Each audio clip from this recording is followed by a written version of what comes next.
जरा सोचिए, एक साधारण सा बालक जिसने घर परिवार, सुख सुविधाएं और दुनियावी रिश्ते सब कुछ छोड़ दिया, सिर्फ एक अनदेखे सत्य की खोज में। आज लाखों लोग उनके चरणों में झुकते हैं, लेकिन बहुत कम लोग जानते हैं उनकी अद्भुत जीवन कथा।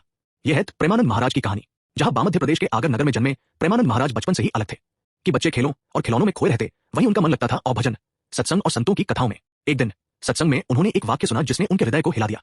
ये संसार नश्वर है, यदि वास्तविक शांति चाहिए तो ईश्वर को अपने भीतर खोजो। ये वाक्य उनकी आत्मा में गूंज उठा और उसी पल उनकी जिंदगी की दिशा बदल गई। लेकिन प्रेमानंद पहले ही निर्णय ले चुके थे, मैं इस संसार का नहीं हूं, मेरा मार्ग है संन्यास। उन्होंने साहसपूर्वक सब कुछ त्याग दिया, घर, धन, संबंध और साधु का जीवन चुन लिया। उनके मार्गदर्शक बने जगत गुरु श्री कृपालु जी महाराज। उन्होंने पूर्ण समर्पण के साथ अपने गुरु की सेवा और साधना प्रारंभ की। धीरे धीरे उनका वचन, उनके भजन और प्रवचन लोगों के हृदय को छूने लगे। जहां भी वे जाते, भीड़ उमड़ पड़ती। लोग कहते, उनके पास बैठो तो मन को अजीब सी शांति मिलती है। लेकिन प्रेमानंद महाराज की विशेषता क्या है? वे केवल कर्मकांड की बातें नहीं करते।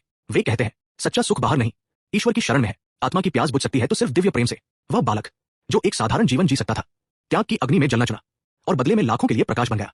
यह सिर्फ प्रेमानंद महाराज की कहानी नहीं, यह स्मरण है कि एक सत्य, एक वचन किसी का जीवन हमेशा के लिए बदल सकता है।